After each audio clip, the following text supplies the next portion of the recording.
Welcome to You Rise Me Up, a podcast about Asian Europeans from all walks of life. I'm your host Ching, a German-born Chinese. Today I have with me Lucy Ha, an award-winning Czech-Vietnamese multimedia journalist at Reuters.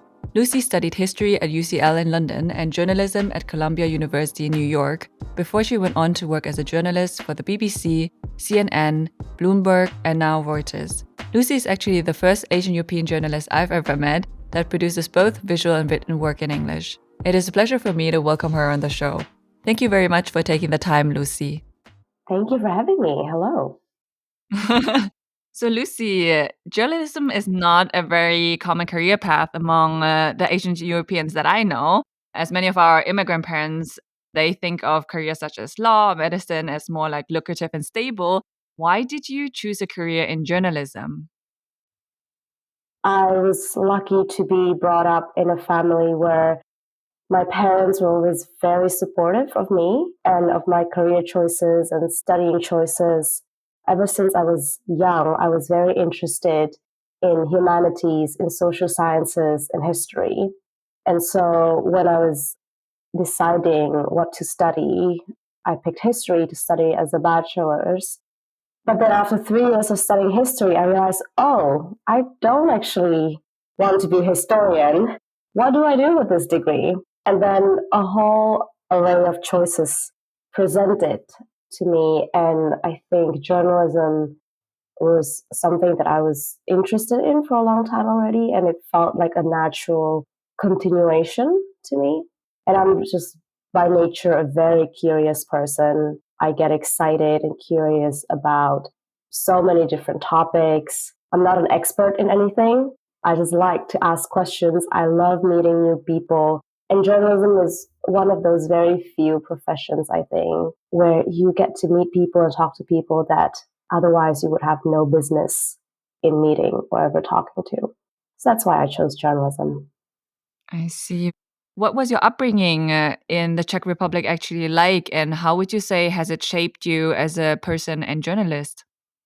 I think as a second generation Vietnamese Czech, growing up in an Eastern European country with a history like Czech Republic does, it was definitely for me a very valuable experience. I grew up in a household where my parents are very traditional Vietnamese. They don't speak very good Czech, and so we would always speak Vietnamese at home, eat Vietnamese food. I remember, between first grade and ninth grade, every summer, my grandparents would fly from Vietnam to Czech Republic to teach me and my cousins Vietnamese, the language, so that we could, read and write and have a good understanding of the Vietnamese language and culture. And at the same time, I went to Czech schools. Most of my friends were Czech as well. And so, you grow up with that sort of understanding that you're different from people around you in your everyday life. And so, that is a sentiment that has been with me ever since I was very young, being used to just looked at in a strange way or noticing that you're different. And over the years, I've also lived abroad. I think most of my adulthood has been living abroad. I've lived in New York City, in London. I traveled to Vietnam a lot.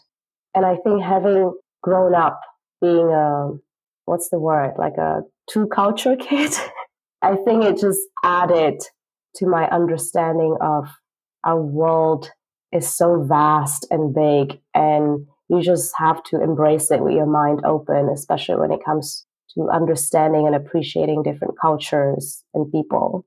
And that is a lesson that I think has served me very well in journalism, especially when you have to cover stories of people that you don't know about, people who come from countries that you've never been to, speak languages you don't speak, have different mindsets, follow different religions. And so just that understanding and appreciation from being an immigrant has been really valuable for me in my job as well. Lucy, since you studied history, and we know each other through our common friend Mai, right? And Mai was actually the first Czech-Vietnamese person that I've ever met. And since then, she's introduced me to like more Czech Vietnamese people. And I had no idea that there were so many Vietnamese people in the Czech Republic, but there's actually a whole history behind it as well. And I was wondering if you could tell us a little bit about the history of Vietnamese people in the Czech Republic as well. Yeah, absolutely. But can I also premise this that I'm not exactly sure about all the facts that I'm going to tell you, so please fact check me. That's fine. Yeah. But yeah, I get asked that question a lot because people are always quite surprised to hear that Czech Republic, such a small country with 11 million people, has such a large Vietnamese community. I think there's like over 60,000 Vietnamese people living in Czech Republic. We're one of the largest national minorities in Czech Republic.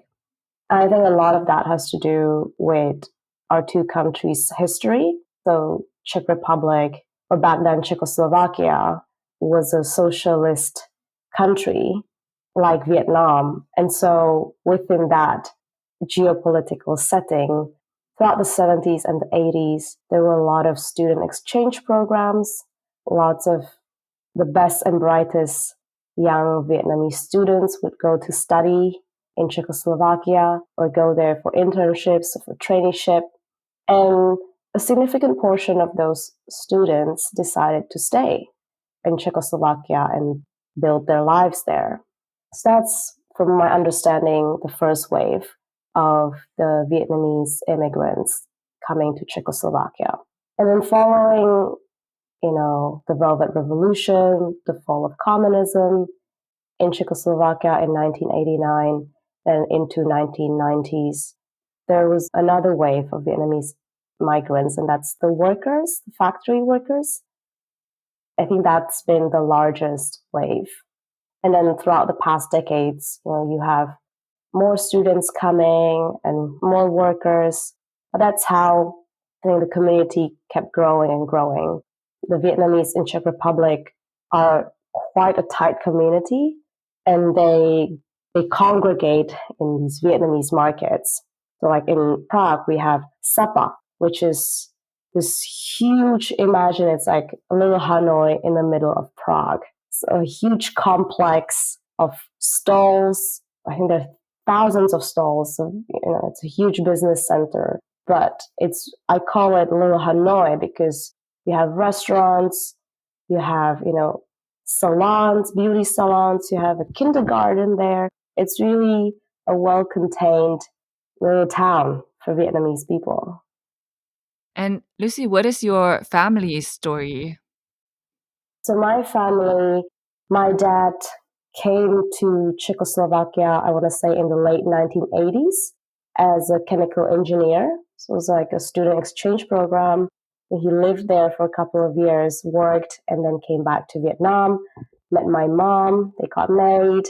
And then I think you got to understand, life in Vietnam in the late 1980s, early 1990s was very tough economically.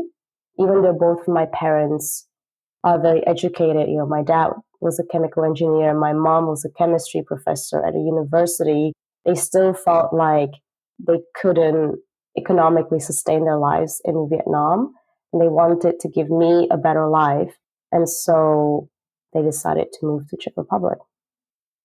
I heard from a lot of people when they grew up in a European city, they often rejected the Asian parts of them early on, only to embrace that part of their culture later on. What was your experience like? Did you have a similar experience or a different one? That's a very good question, and something that I hear about quite a bit from my friends as well, who now when they're older tell me, oh, I wish I knew Vietnamese, or I had a better understanding. I think for me, it's quite different. As I've mentioned before, ever since I was young, I've been very close to my parents and my grandparents who have shared the love for Vietnamese culture and language with me. I mean, don't get me wrong, I dreaded having to learn Vietnamese during summer vacation while my other friends were out there, going on holidays or playing. I had to be home, take Vietnamese lessons with my grandparents. I dreaded that. But at the same time, I think subconsciously I knew that this was very important and it will be very beneficial and useful to me later on. And it's true. I'm so grateful to my grandparents and my parents to have that foresight to give me the opportunity to learn and understand and appreciate the Vietnamese language and culture. So would you say that you felt quite comfortable with your Vietnamese identity from the start and throughout? I think as often immigrants do, we have that chance and opportunity to live and experience different cultures. And it's up to us to then pick out which aspects of the culture do we like and do we want to follow, and which ones maybe we don't necessarily totally agree with. And so there are definitely a lot of things about Vietnamese culture and the way Vietnamese people live and think that I really cherish, like the sense of community, the fact that, you put your family first and, think for others more than for yourself. So it's not such an individualistic mindset like I would say a lot of Europeans have. But then there are also aspects of the Vietnamese culture that I don't necessarily identify with or agree with, such as, centuries of patriarchy. I think globally, like we still have a long way to go to reach complete gender equality. But in Asian societies in general and in Vietnamese society in particular, I think we have an extra long way to go. I see. And Lucy, you speak like English, Czech, Vietnamese, French, and Russian. I'm like very curious, since language is also a very important part of the journalist profession, right? Like, how has language shaped your work and identity? Oh, I think it's a huge part, I think the way we present ourselves to the world, language has a huge part to play in that, Which words do you choose? How do you write? How do you communicate with others in your everyday life? Like language is the bedrock of all of that. And it's interesting how, because of my background, I feel like I've never managed to master one language completely, like a native speaker would, or somebody who grew up learning and speaking just that one language. And so that is definitely something that I'm very conscious about. I use English in my professional daily life, but I know for a fact that there are some sensitivities and nuances to the language that I will probably never be able to grasp, like somebody who grew up speaking English. All I can do is to try to keep learning, never stop learning. And yeah. Do you feel differently in different languages? hmm Yeah, I need to think about that. Because the instinct is to say, yes, I think you're absolutely onto something. But then, yes, but how? is what I'm thinking of. Yeah. The reason I'm asking you this is because I spend a lot of time thinking about it. And for me, like you said, it definitely does. But I didn't know how to pinpoint it. And eventually I realized German is the language that I grew up in, but English is the language I matured in because, I grew up speaking one language and then I went to university. And from a certain age on, like that became my main language. And like you, the aspects of the English language, I feel like I will never be able to like fully grasp, like someone who grew up speaking it, but at the same time, all the important life lessons I learned in adulthood, I feel like I learned in English, which is why I now feel like I can almost relate better in like some context, like in English. But then when I hear German, it is still like more emotional for me in other contexts. Like, for example, when I watched this one movie that it was about someone's German Vietnamese upbringing and he spoke German and the subtitles were in English. And somehow I felt the German words, like I felt them more. And also sometimes it transports me back to the time when I was still at school. It would remind me of like feelings and thoughts that I've had in the past more so than like in English, even though I can think in both languages. Yeah, absolutely. I think you captured that beautifully. And I could identify with a lot of things that you were saying. Like, for example, I would say Czech is the language that I use the least nowadays. But It's definitely the language of my childhood. And there are things that I still associate with Czech, like almost all Christmas carol songs that I know are in Czech. Baking Christmas cookies, like all of that comes from my Czech upbringing. And I'll always associate the Czech language with that. And like Lucy, you're actually one of the very, very few Asian European multimedia journalists that I know. And I'm also curious, how does your life as a journalist actually compare to the way you thought it would be? Because obviously you told me you've always been like a very curious person and into a lot of topics and you love meeting people, but oftentimes we don't really know what a job is like before we actually do it. So I was wondering what your life as a journalist is actually like and what some misconceptions are that you think people have about life as a multimedia journalist. Yeah, people have a lot of preconceived notions about what a journalist looks like. The other day, I went to a concert in London and I showed up, like in a nice, elegant clothes. And then somebody asked me, "What do you do?" And I'm like, "Oh, I'm a journalist." And they're like, "Oh, wow. Like, you dress so nicely for a journalist." What is that supposed to mean? Like, what is your image of a journalist? I think the profession of journalism has changed so much, right? Like before, if somebody told you they're a video journalist, you would picture a tall man with a huge camera on their shoulder and maybe a big microphone. But nowadays, everything is getting smaller. You can shoot everything on your phone. So the image of a journalist has definitely changed. I went into journalism with a sort of idea that, I want to be on camera. I want to be that war correspondent or that TV anchor that is always on the camera, like out there in the field, covering, all these important, exciting stories traveling the world. And that has been true to a small extent. I have traveled to many places as part of my job, met a lot of interesting, fascinating people. But over the past few years, my job has mainly been from the office. And so, yeah, I think that's another big misconception of journalism is that the industry is so vast. There's so many different departments and sectors within journalism. Not every journalist is a reporter being out there on the field. There's the production side of it. There's the publishing side of it. And it's a huge, exciting world. And it can attract people with very different skill sets and personalities as well. Lucy, what has been your favorite journalist project so far? That's a really tough question. Do you have one? Let me think about it because, I've worked on some really cool stories that left an imprint on me, I think, as a journalist, but also as a person. Well, I'll share an experience. It's not one story, but I think, one of the most exciting projects that I've worked on as a young journalist was covering the Hanoi summit between Donald Trump and Kim Jong-un in February 2019.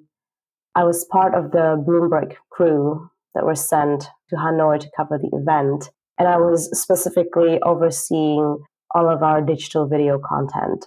Because Bloomberg Media has the TV side, but then they also have the digital video side. So I was there as the only person from digital video. And so imagine, me, this 160 centimeters tall woman. So, I'm small, quite petite. And then being out there every single day looking for stories with my camera, microphone, tripod, and just trying to move from one location to another to film interviews, film the B-roll, then go home, write the scripts, cut the videos. It was such an adrenaline. I think for me, it was a really special experience for many reasons. One, I was able to be in my home country doing stories about how an everyday Hanoi and Vietnamese people were perceiving the event. I did a story about a Vietnamese kindergarten that has ties to North Korea. And I did a story on this interesting painter that was on a mission to paint 60 portraits of Donald Trump and Kim Jong-un in a week. I did a story on this Vietnamese salesman who has a t-shirt shops, and he started printing t-shirts with, Donald Trump wearing the Vietnamese cone hat in Kim Jong-un. And his t-shirts were so popular, he couldn't get enough ink to print the design fast enough. These sort of stories is really special to be able to work on them. And also, I think as being a one-woman band, of course, it's physically very strenuous and demanding. This one time I showed up at a shoot at the painter's job, and other crews were there as well. So the Vietnamese television was there as well, filming the same story. But it was a crew of 4 men. They had the sound guy, they had the reporter, they had the cameraman. And they were so surprised to see me just by myself, handling everything. They're like, "Oh, are you doing this all by yourself?" Yeah. So it was quite an empowering moment. Oh, wow, that's very impressive. But Lucy also couldn't help but notice when you said you went to Vietnam, your home country, and that made me wonder, how do you actually feel when you are in Vietnam, and how do you approach reporting in or about Vietnam? Do you do that differently, would you say, from other countries, since you have a personal relation to the country? And I'm also asking because, for example, I'm of a Chinese heritage, but for some reason, I would never refer to China as my home country because I just don't feel as strong of a connection to it. So that got me really curious how you think about it. Yeah, now that you say that, I'm not sure if calling Vietnam my home country. For me, Prague will always be home.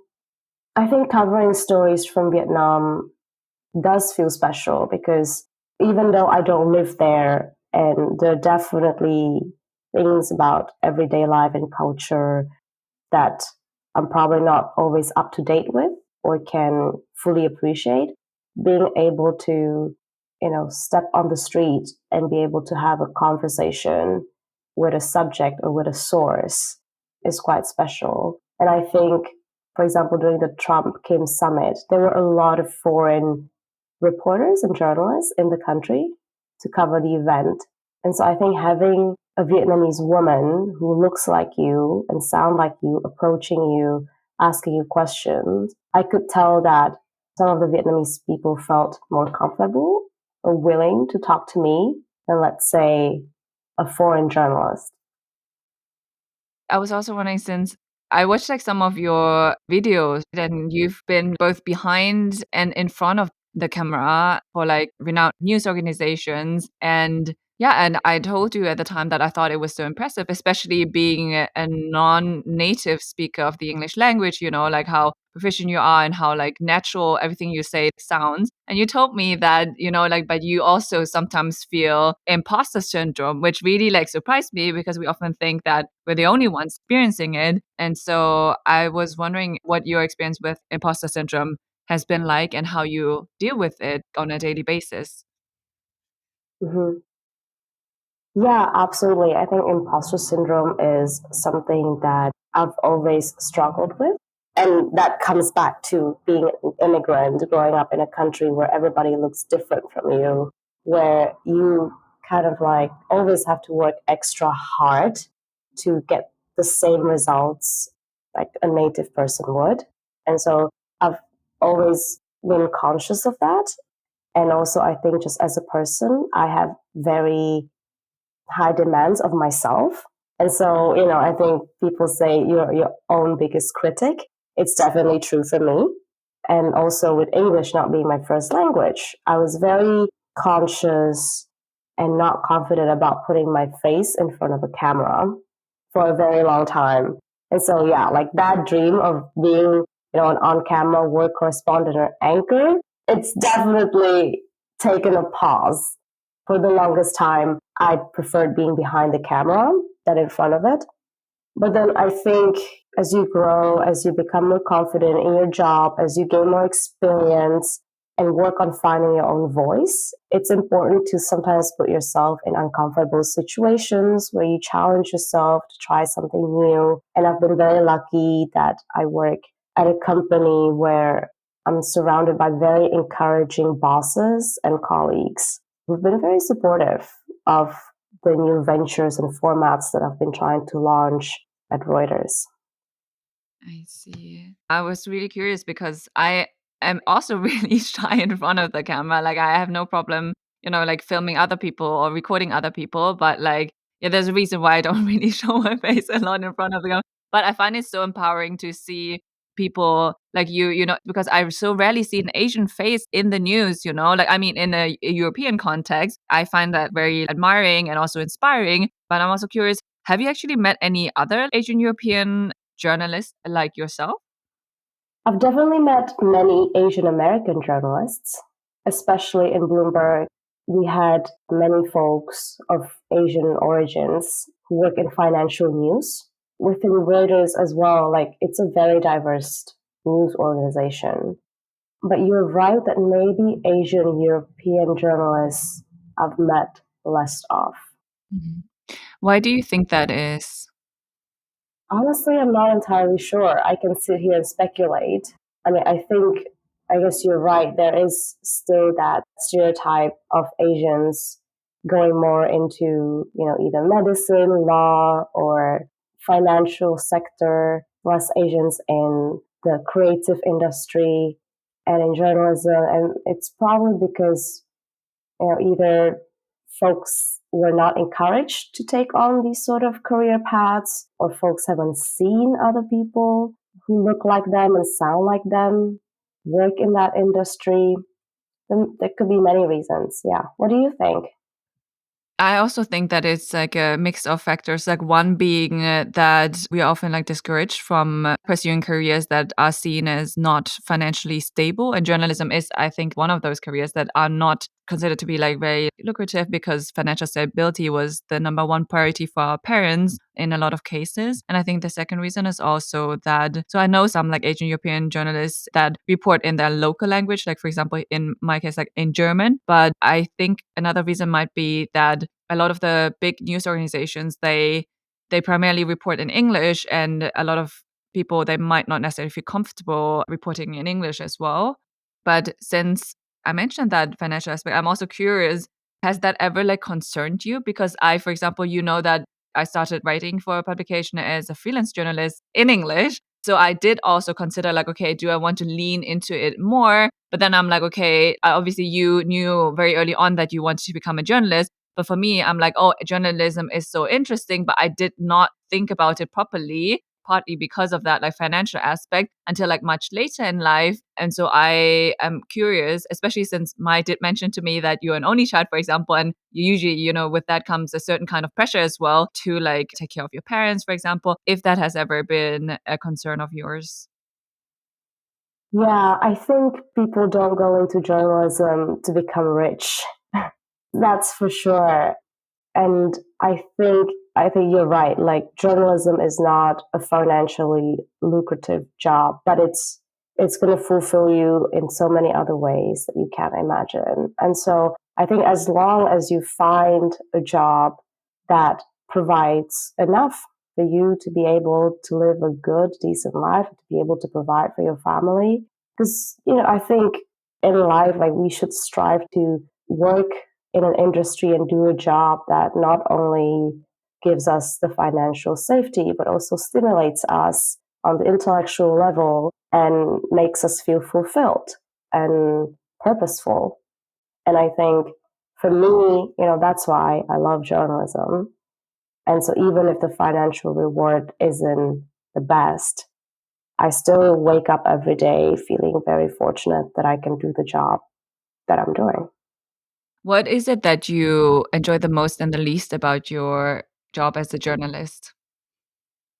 I love that every day is different, and every day you work on a different story and get to familiarize and dive into a different topic. I love that as part of my job, I have that power to elevate marginalized voices and voices of people that we wouldn't hear from if it wasn't for journalists. And the part that I like the least, it's probably sometimes the long hours. Like sometimes you have to work overnight and work under very tight deadlines. because I'm quite a perfectionist. But sometimes, given the nature of the job, you just need to get it done and publish. You can't obsess over every tiny detail or try to make this small edit on the video to make it better. If it's good enough, it's factual, if it's accurate, it's going out. And Lucy, what advice would you give to others who want to enter journalism? I'd say do it. Do it. Do it. I think the world really needs more and more qualified, good journalists. And journalists from all kinds of different backgrounds and life experiences as well. Because we help to make the stories that we tell more nuanced, more varied. And so, especially in English-speaking news organizations, like I'd love to see even more diversity at Reuters, at CNN, at the New York Times, at other big publications. I'm not just talking about, race, because, I'm an Asian, you're an Asian, a bloke in America is an Asian, but that doesn't mean that our experiences are similar or our ideology and thinking is similar, right? And I think journalism really needs that, more diversity of gender, of race, of class, but also of thought and of lived experience. And what advice would you give your younger self? I would say spend as much time as you can with your family and cherish every moment that you have with them. Because as you grow up, in my case, I've been traveling so much over the past decade. I don't get to see my parents that often or my cousins. And I definitely miss that for sure. And so every time, I'm in Prague or I'm in Hanoi visiting my grandparents, I consciously choose to spend as much time as I can with them instead of, going out and do other things. Work is important, career is important, but so is family. That's very nice. Yeah, Lucy, thank you so much for taking part in the podcast. Thank you. This was fun. And as always, if you're a listener and enjoyed this episode, I would really appreciate it if you could take the time to rate this podcast or write a review on whatever platform you're listening on. Thank you.